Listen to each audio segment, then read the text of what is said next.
Hello everyone, সবাইকে স্বাগতম। আজকের ক্লাসে আমি আলোচনা করব হচ্ছে মাইক্রোবায়োলজির ডিএনএ এবং আরএনএ ভাইরাসের ভিতরে পার্থক্য। ওকে, তো শুরু করি। প্রথমে হচ্ছে ওয়েট কি হলো আরএনএ ভাইরাস, আর একটা হচ্ছে ডিএনএ ভাইরাস। আমরা সবাই জানি আরএনএ মানে হচ্ছে রাইবোনিউক্লিক অ্যাসিড, আর যেটা হচ্ছে ডিএনএ ভাইরাস এটা হচ্ছে ডিঅক্সিরাইবোনিউক্লিক অ্যাসিড।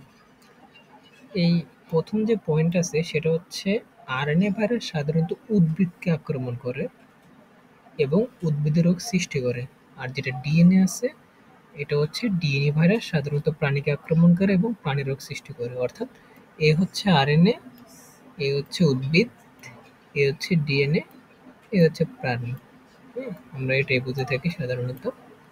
দেখেন এই, অর্থাৎ আরএনএ সাধারণত উদ্ভিদকে আক্রান্ত করে, আর যেটা ডিএনএ আছে সেটা সাধারণত প্রাণীকে আক্রান্ত করে এবং রোগ সৃষ্টি করে। যেটা আরএনএ এটা আমরা এক্সাম্পল হিসেবে নিতে পারি টিএমবি, অর্থাৎ টোবাক্কো মোজাইক ভাইরাস। আর যেটা ডিএনএ আছে এটা হচ্ছে hepatitis B virus, hepatitis B virus. এরপর হচ্ছে ২ নম্বর পয়েন্ট, সেটা হচ্ছে আরএনএ ভাইরাসগুলো সাধারণত দণ্ডাকার এবং সূত্রাকার, আর যেটা হচ্ছে ডিএনএ ভাইরাসগুলো সাধারণত গোলাকার, যেমন হচ্ছে কক্কাস, হ্যাঁ, তারপর হচ্ছে টিটোফাস এগুলো, তারপর পাউরুটি আকার। এটা হচ্ছে আরএনএ ভাইরাসের আকৃতি। ৩ নম্বরের যে পয়েন্ট আছে সেটা হচ্ছে আরএনএ ভাইরাসের নিউক্লিক অ্যাসিড একসূত্রক।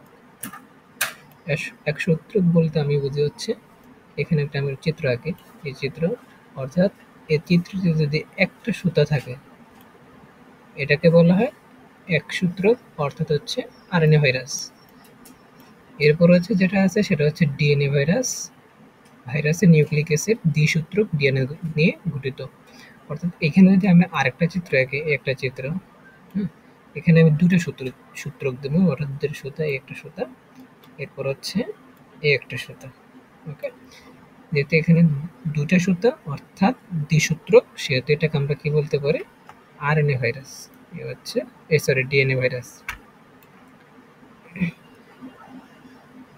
এরপরে যেটা আছে সেটা হচ্ছে সায়ানোফাইস গুলো আরএনএ ভাইরাস, আর অপরপক্ষে ডিএনএ ভাইরাসগুলো হচ্ছে ব্যাকটেরিওফাস।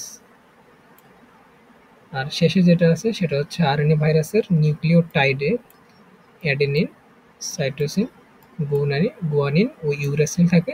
আর যেটা হচ্ছে ডিএনএ ভাইরাস ওইখানে শুধু একটা নিউক্লিওটাইড থাকে না, সেটা হচ্ছে ইউরাসিল, বাকি 4টা থাকে, যেমন অ্যাডেনিন, সাইটোসিন, গুয়ামিন এবং থায়ামিন থাকে। ঠিক আছে, তো এই ছিল আজকের আলোচনা। সবাইকে ধন্যবাদ আজকে ভিডিওটি দেখার জন্য। ধন্যবাদ।